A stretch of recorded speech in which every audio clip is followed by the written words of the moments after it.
Hi, I'm James Rollins, author of Bloodline. In this latest Sigma adventure, the president's daughter has been kidnapped by Somali pirates, and it's up to Sigma to hunt for her amid the jungles of Africa.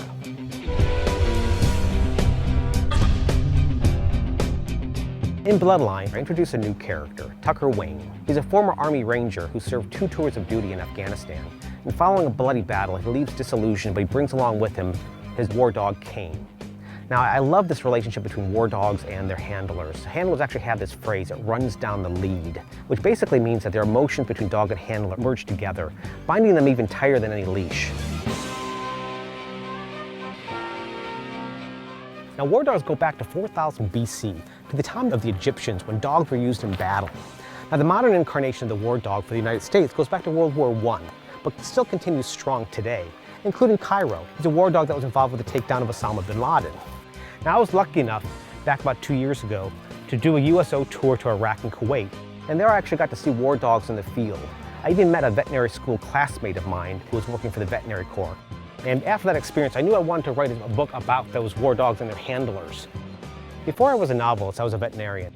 I had my own practice for 15 years. So when it came to approaching these war dogs, I wanted to approach them as a veterinarian, not to portray them as 4-legged soldiers, but as dogs.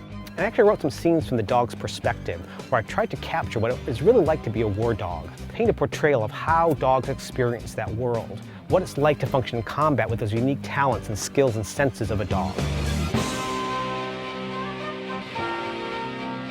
A recent Time magazine article declared that by 2045, mankind will be immortal.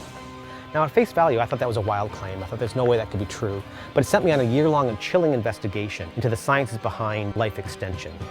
And what I discovered, there's actually 2 different camps about ways of man to live forever.